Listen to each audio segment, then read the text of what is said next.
Welcome back. We are in Matthew chapter 26, starting at verse 45. Thanks to all of you who have contributed to keep this going. 4 years now. 4 years. Amazing. Thank you. Now we're in our 5th year. Please stay with us and help us by spreading the news and subscribing yourself. That's hugely encouraging to us. Moving on, we're at a very critical point. Jesus has just been praying, wanting the suffering to be taken away from him, but offering up to God, saying, it's really up to you. Your will be done. It's a very poignant, wonderful prayer. Come back and found his apostles asleep again and again. But now is time for action. Now is when it's all going down. So Matthew chapter 26, 45. He returned to the disciples and said, are you still sleeping and resting? Look, the hour is near. The Son of Man is betrayed into the hands of sinners. Rise. Let's go. Here comes my betrayer. While he was still speaking, Judas, one of the 12, arrived. With him was a large crowd, armed with swords and clubs, sent from the chief priests and the elders of the people. Now the betrayer had arranged a signal with them. The one I kiss is the man. Arrest him. Going at once to Jesus, Judas said, Greetings, Rabbi, and kissed him. Jesus replied, Friend, do what you came for. Still called him friend. Just said, get on with it. One of the other Gospels, Jesus says, you would betray the Son of Man with a kiss. We don't expect all the Gospels to say exactly the same story. That's why we have 4 of them from 4 different views. It's like sending 4 people to follow around a president or a great scholar or a teacher or something, and then sit back and tell the story. They're going to notice different things and hear different things because you're also in a crowd. Therefore, where you are and what's going on between you and the person affects what you hear. And so it's wonderful we have these 4 to fill in the gaps as much as they do. One of the men, oh, by the way, why did Judas have to point out Jesus? All the pictures you've seen of him, he would have been very easy to spot. Very white, blondish brown hair, handsome. Some of the pictures he glows, always white. I often say it's like he's a member of the Swedish ski team. Most modern pictures will darken him up a bit, but they still give him perfect teeth when that would not have been a reality in your 30s in the 1st century. They give him perfect hair, not a reality. The beard might have been, he may have washed and cleaned, and we know he'd been anointed by this lady with the very expensive oil. But the book of Isaiah says he wasn't handsome. He wasn't comely. We hid, as it were, our face from him. He was a man of sorrows and well acquainted with our grief. There would have been lines on his face. He would have looked a lot like the rough fisherman and the folk around him. He didn't look special.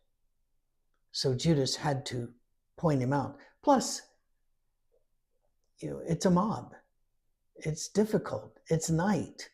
And unlike all the TV series that you've seen and every war movie that you've seen that takes place at night, night is not well lit. And it is difficult to see and do what you need to see and do. So Judas points him out. Then the men stepped forward, seized Jesus, and arrested him. With that, one of Jesus' companions reached for his sword, drew it out, and struck the servant of the high priest, cutting off his ear. We know it's Peter, but we don't get that here. We don't get it in Mark either, but we do get it in Luke. And we know what happened. It was Peter, but we often think, how rash of him. He was carrying a sword, but that was not unusual, even though it was illegal under Roman law. There were a lot of Jews who carried these swords for self-protection and also to strike out against the occupying Romans when they could. Remember, some of Jesus's apostles were zealots, and they were known as Sicarii, or knife carriers, who would disrupt at least and kill at best, in their viewpoint, not mine, to get the Romans out. Well, he had a sword. He pulled, he swung, but he wasn't, how can I put this? He was sacrificing his life for Jesus. He knew one guy with a sword was not going to take down this mob. When he said he would give his life for Jesus, he meant it. But Jesus didn't want him to give his life in this way. Not in combat, but in teaching, loving, until the world kills you for it, like they did to Peter and the other apostles. He didn't want the combat. So Jesus says, put your sword back in its place. For all who draw the sword will die by the sword. Now that's the phrasing of the NIV. Most other versions will say those that live by the sword will die by the sword. We would probably say something like, drawing your sword is writing a check that you cannot cash. This will not end well for you. Look at the mob. Pulling a sword is not the smart thing to do. Normally, upping the violence and anger in the room is not the smartest thing to do. There are times, I'm not a pacifist, there are times where the application of violence must occur to save the innocent, fair enough. But in most of our lives, whenever we up the level of violence, even in our speech in a room, all we are doing is causing more violence, and those that live by the violence, whether it's verbal or physical, die by it. Do you not think, Jesus says, that I can not call on my Father and he will I'm messing this up. Let me just look down and read it, okay? Do you not think I cannot call on my Father, and he will at once put at my disposal more than 12 legions of angels? But how then would the scriptures be fulfilled that say it must happen in this way? Now, if you're wondering, by the way, legion fully manned was about 6,000, but that's a very loose number. Most legions would have run closer to 4,000, 4,500, because you've got sick men, you've got men out injured, you had recruitment issues. So are we looking for an exact number here? He's saying, no, plenty. That was certainly a lot more than they were using in that area. He had overwhelming numbers he could call on. But if you're wondering, all right, a mob's arresting him, there's a sword been swung, an ear taken off, then put back on, a lot of things that Matthew's not bringing up. How did he have time to turn around and say these extra little words? Well, we know from the other passages that when they come out and Judas betrays him and such, and Jesus addresses the mob and says, who are you looking for? And they say, Jesus of Nazareth. He goes, that's me. That they actually fell down trying to get away from him. They were expecting probably some little weak little minister, pastor guy, and instead they got the son of a stone cutter, maybe a carpenter, most likely a stone cutter, who had muscles, scars, and looked as rough and ready as the fishermen around him. And then the Bible says he went to them, so he has to move to the mob, help them regroup, and get up. Says, who are you looking for? And they said, Jesus, son of Nazareth. And he goes, that's me. And that's when they got the nerve to finally all jump him at once. So there were coming and going here. This wasn't a set of events. So there was time and confusion in the dark for people to pull back, Jesus to speak to Peter in the hearing of Matthew, and then for them to come back out. There was a lot of movement, shall we say, and there was some time within that movement. At that time, Jesus said to the crowd, am I leading a rebellion that you've come out with swords and clubs to capture me? Every day I sat in the temple courts teaching, and you did not arrest me. But this has all taken place that the writings of the prophets might be fulfilled. Then all the disciples deserted him and fled, just like he said would happen. Now, let me explain what Jesus is talking about here, because there are many modern examples of this. There are many times where politicians in power will then use that power against their enemies. And so somebody who goes to work every day, and you know where he goes to work, and you know where he goes to pick up his kids at school, and you know that he goes here for the barber shop, And you know that he goes here to get his car repaired. No, they don't catch him there. Instead, they break into the house at 2 o'clock in the morning with flashbang grenades, shoot the pet, terrify the children, throw things around in a room and grab him and then frog march him out in his underwear. Why? Because they can. Power, control. And don't let anybody tell you, oh, it's because it's for their own safety. No, I teach law enforcement from the federal level down. Everywhere from, well, you name a federal agency, most of them I've lectured there and probably still will. And yet, no, they all know, no, it's because the people in power say, we want them taken and we want them to know they've been taken. And so that same horrible attitude Jesus is bringing up here said, you could have taken me peacefully any day. You knew where I was. Temple Court. You got a big guard there. Well-trained guard. That entire guard could have been pulled out. Anytime, pick me up. What are you doing here in the middle of the night where people can't see the way you're treating people? They can't see the way you're treating me. They can't see the way you're violating us. They did not have rights to violate because although God gives us rights, Rome did not recognize any rights. And in earlier centuries, nobody else did either, really. Unless you're a Roman citizen, then you came with some rights. So he's not saying, boy, wait till you hear from my lawyers. But he's saying, this is not the way to do things. And you know it's not the way to do things. And that's why you're doing it at night with a mob. I think some of our politicians and some of our highest ranking police officials and federal agency officials need to be lectured about this as well. But that's me on a tangent. That happens a lot.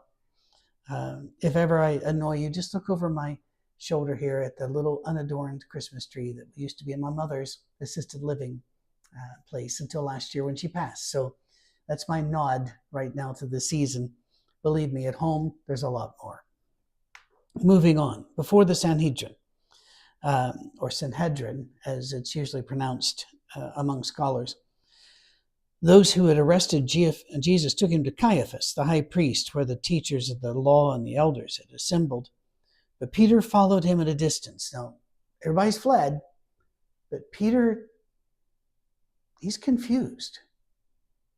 He said, before he had said, no, I'll stop them from killing you. And Jesus had told him, no, get thee behind me, Satan. That's not in this passage. It was earlier. And then he said, I'll never desert you. But Jesus said, you'll deny me 3 times. And that hurts his feelings. And then here comes the mob, and Peter rushes in to prove to Jesus he'll stay with him. And Jesus says, put the sword away. And he runs, but he doesn't run far. Again, I love Peter. He's not the coward and the OCD, hyperactive, never really thinking about what he's about to do kind of guy that we paint him as. He really loves Jesus, and he really wants to do the right thing. He just doesn't know what it is because Jesus is confusing him. So he's close, right up to the courtyard of the high priest. So courtyard's going to be lit by fires and lamps, we'll call them, torches. The lamps of the day, I don't have one here, actually. I've got mine at the soundstage in a display. They look like little Aladdin's lamps, and you put oil in it and then a little string or a wick that would burn, and you needed a lot of them to have light. They've got that, but they also have fires to warm people. Yes, it gets cold in Israel. It gets cold in the desert, period, when it gets dark. So there are a lot of shadows, a lot of people moving about, a lot of confusion, a lot of excitement. He entered and sat down with the guards to see the outcome. So he's still close. He's still in there thinking, what's the plan? What's the move? The chief priest and the whole Sanhedrin were looking for false evidence against Jesus so that they could put him to death, just like governments when they form committees today. But they didn't find any, though many false witnesses came forward. I assume their stories were so ridiculous that people, even Jesus' enemies couldn't take it. Finally, two came forward and declared, "This fellow said, I am able to destroy the temple of God and rebuild it in 3 days." Then the high priest stood up and said to Jesus, "Are you not going to answer? What is this testimony that these men are bringing against you?" But Jesus remained silent. He's not going to engage with this. He's not going to play along, beg for his life, bring off evidence and witnesses. First of all, they're never going to let him have that opportunity. But no, that's not the play. The high priest said to him, "I charge you under oath by the living God." Think of that, would you please? Oh my goodness. You're talking to God, and yet you're acting as if he's a criminal and you speak by the authority of God. How horrible is that? Tell us if you are the Christ, the Son of God. He would have said the Messiah, the Son of God. "Yes, it's as you said," Jesus replied. "But I say to all of you, in the future you will see the Son of Man sitting at the right hand of the Mighty One and coming on the clouds of heaven." In other Gospels, he even says it more plainly. That's what you have said. In other words, I know you know who I am because you've admitted it in private. But you think you can kill the Son of God and keep the vineyard, like the parable of the wicked husbandman. You know that parable was about you, and you still think you can get away with this. You've admitted who I am in private, is what Jesus is saying. That's what you've said. But I'm going to tell you, all of you, when you see me next, it's going to be at the right hand of God in heaven, surrounded by the angels. Well, the high priest tore his clothes. "He has spoken blasphemy. Why do we need any more witnesses?" Oh, that's handy. Who needs a trial? "Look, now you've heard the blasphemy. What do you think?" "He is worthy of death," they answered. The "they" is not defined here. Then they spit in his face. They struck him with their fist. Others slapped him and said, "Prophesy to us, Christ. Who hit you?" They could have done this pretty quickly because unlike television, when you are beaten up, you're unrecognizable. Your eyes swell. Your nose breaks. Your ears ring. Your teeth are loosened or fall out. Your jaw can get dislocated. And so they're saying, if you're Christ, come on, who's hitting you now? If you're wondering who would do this, oh please, we can always find these people. Governments have always found them. Hitler had no problem finding guards, had no problem finding people for Auschwitz and Dachau, Buchenwald. No problem. And they weren't all Germans people. They were Poles. They were Lithuanians. He had no problem finding them. And some of them were Jews. He had no problem. And nobody does. Poor Stalin, he couldn't find anybody to carry out his purges. Oh, yes, he could. Pol Pot, same thing. Sar, as he's also known, same thing. We can always find evil, cruel people. The banality of evil, it is all around. Don't be a part of it. Don't be surprised when you come across it. Remember to belong to Christ when you do. Now, Peter was sitting out in the courtyard, and a servant girl came to him. "You are also with Jesus of Galilee." See, this wasn't done private. Jesus had said that. These things weren't done in secret. He denied it before them, saying, "I don't know what you're talking about." Now, we generally speaking think of this as moral cowardice on Peter's part. But I want you to please put yourself in Peter's position. Right now, you are functionally a spy. Now, when somebody comes up and goes, "Are you a spy?" do you go, "Yeah, got me"? Or do you say, I don't know what you're talking about. What are you going on about there? No. So it could have been moral cowardice, but I think we have to give him a benefit of a doubt, don't we? That he was trying to play it smart and it got away from him. He denied it. "I don't know what you're talking about." He went out to the gate where another girl saw him and said to the people there, "This fellow was with Jesus of Nazareth." He denied it again, and he said, I don't know the man. After a little while, those standing there went up to Peter and said, surely you're one of them, for your accent gives you away. Yes, see, they were from Galilee.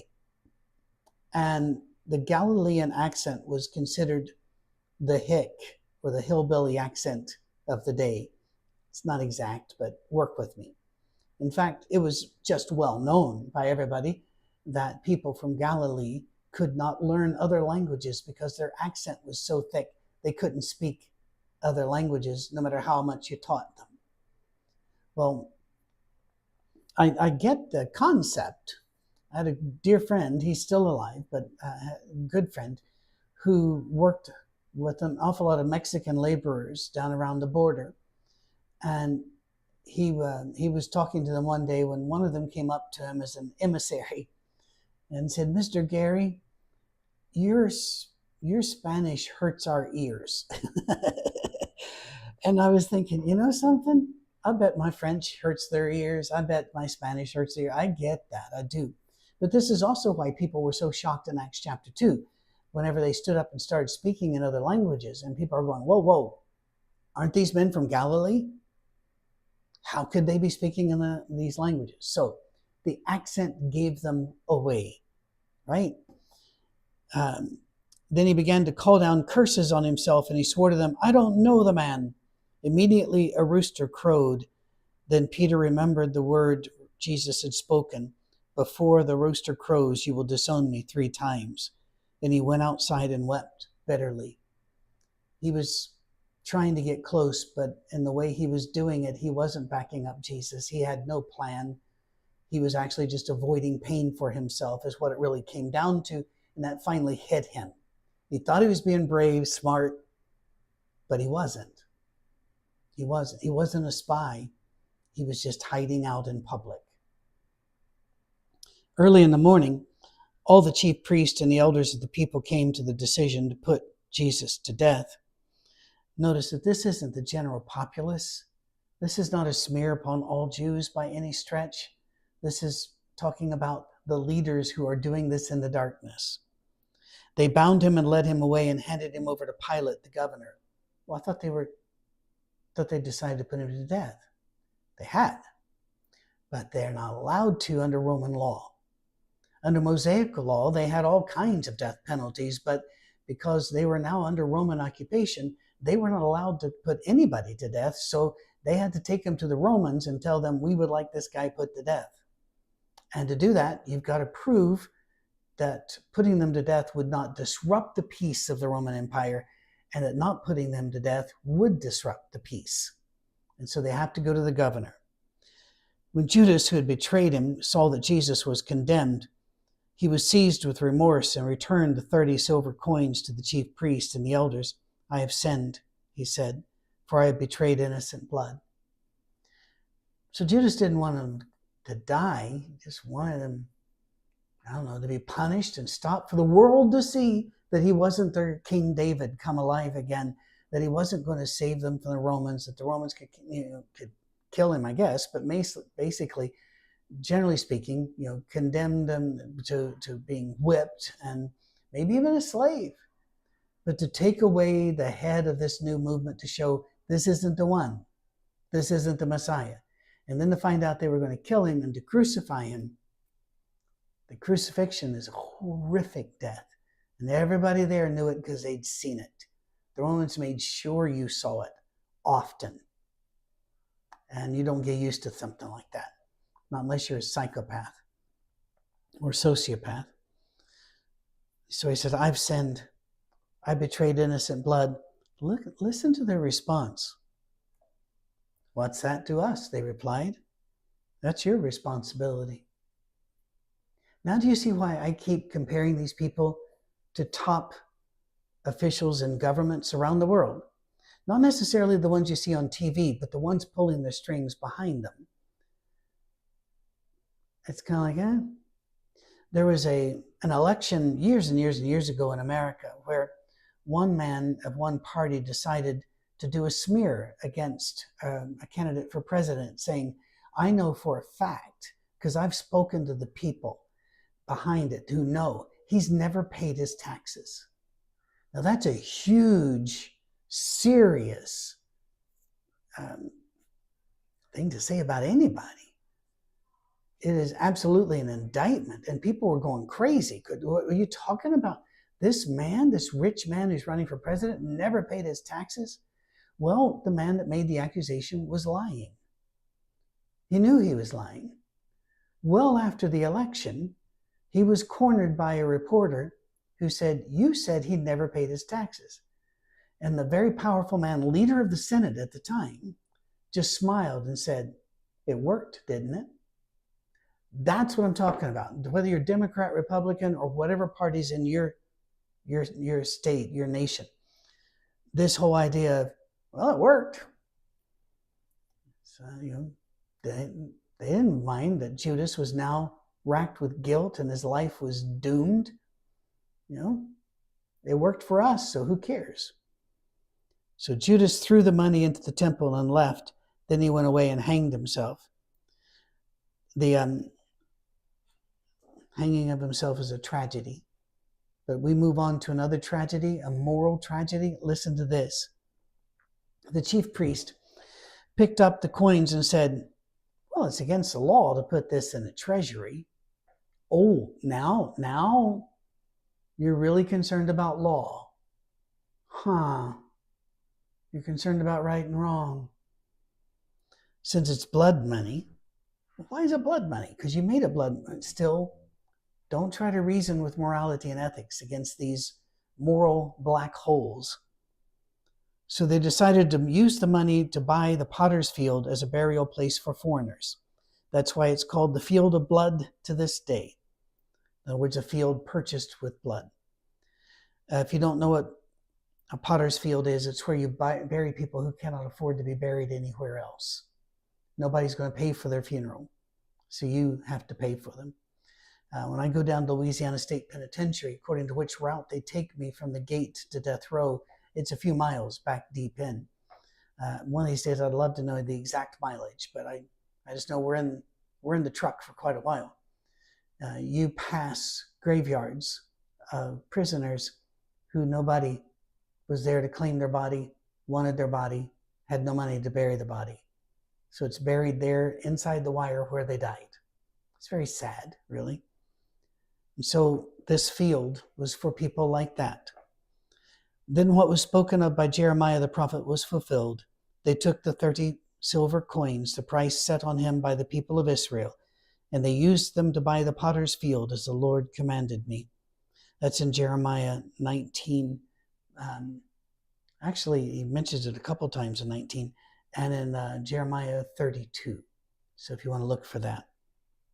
Meanwhile, Jesus stood before the governor, and the governor asked him, Are you the king of the Jews? Yes, it is as you say, Jesus replied. When he was accused by the chief priest and the elders, he gave no answer. You see, Pilate's got to do this right, because the peace of Rome is all that's important. Innocence and guilt is not important. It's the peace of Rome. So he's got to get this right. Who does he please? And Pilate asked him, Don't you hear the testimony they're bringing against you? But Jesus made no reply, not even to a single charge, to the great amazement of the governor. The Bible said that he wouldn't make a charge, make a reply, that he would be like a lamb dumb before his shearer. So he opened not his mouth. But I've often wondered why. And the only response I can come up with was every time I've seen Jesus challenged, his response humbles and humiliates the other people or teaches them, and then they praise God. But somehow he always wins the exchange. And this is an exchange he can't win if he is to continue down the road to the cross and to our salvation. Therefore, he doesn't fight it. He allows the events to sweep him forward. Now, it was the governor's custom at the feast to release a prisoner chosen by the crowd. At that time, they had a notorious prisoner called Barabbas. There have been Hollywood movies made about this back in the 40s and 50s, when Hollywood really made a lot of movies based on the Bible, very loosely based on the Bible. And there have been a lot of historians trying to find out more about Barabbas. It seems that he was a thief, a low-level political antagonist. I think somebody like a Robin Hood, except he never got around to giving the money to the poor, maybe. But we don't know. We don't know. All of these are more or less educated guesses at best. But we know he's notorious. So when the crowd gathered, Pilate asked them, "Which do you want me to release to you, Barabbas or Jesus, who is called Christ?" For he knew it was out of envy that they'd handed Jesus to him. He knew the high priests were dirty. He knew it. And so he thought this will sort it out. Problem is, it didn't. But a little scene interjects in the action here. While Pilate was sitting on the judge's seat, his wife sent him this message: "Don't have anything to do with that innocent man, for I've suffered a great deal in a dream because of him." In other words, I've had a dream, a vision. Do not hurt this man. But the chief priest and the elders persuaded the crowd to ask for Barabbas and to have Jesus executed. How would they do that? Because so many people love Jesus. Well, most of them didn't know this was going on. There was no social media, no cell phones to light up to get people there. Who's there? Chief priest, the elders, and their buddies. So they go to the buddies. Did they hand out money? Did they hand out promises? Whatever it was, all right, guys, you're on our side. This is what we're doing. And the crowd that was there did it. Think about a big march that you've seen in protest of something that you're actually for. You might think, well, if you just watch the news, you'd think everybody was against what I'm for. Well, you see, it's who gets the crowd out. And the chief priests and elders had all this planned. They had a pre-planned crowd ready to roll. So which of the two, Pilate says, do you want me to release to you? Barabbas, they answered. What shall I do then with Jesus, who is called Christ? Pilate asked. They all answered, crucify him. Why? What crime has he committed, says Pilate. Pilate's a bit shocked by this. Crucify? There are a lot of other ways of killing people, or jailing people, or enslaving people, or beating them and letting them go, which is what they normally did.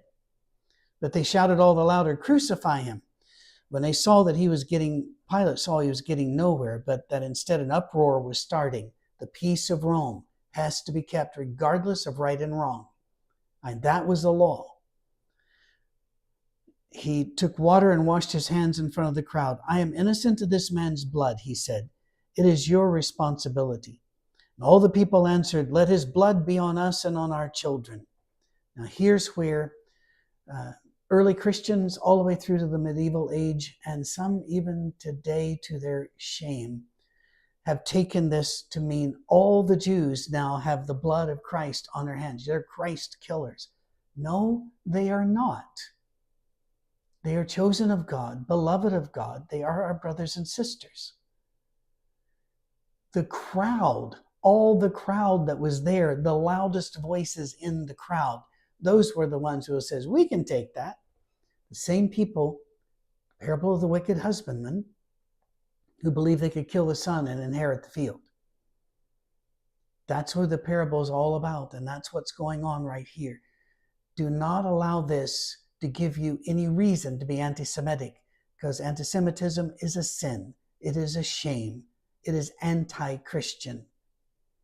We endorse, we believe, we embrace all people. I said believe all people. That's not the right one. We respect and we give dignity to all people, or we at least recognize the dignity God gave to them. So Pilate released Barabbas to them, but he had Jesus flogged and handed him over to be crucified. We'll have to stop here. And it is a little awkward. I'm going to grant you that we're doing all of this during Advent, but please remember we are celebrating Advent every Sunday and talking about Christmas and Advent themes every Monday this month. We are doing this merely because we're on this track and we don't interrupt the track. Hope that's okay. If it's a little bit too difficult juxtapositioning this plus Advent, I believe the two go together quite well. But if it bothers you, feel free to watch these after. They're always here. We have well over 1,000 videos already up, all free, all ready for you. Thank you for those who contribute. Thank you for those who pray for me. While the week this is being recorded, which is well more than a month before you'll see it, I'll be driving 1,400 miles this week, visiting house churches. Love to come visit yours. If you'd like for me to, send a note saying so and give us your address to info@rc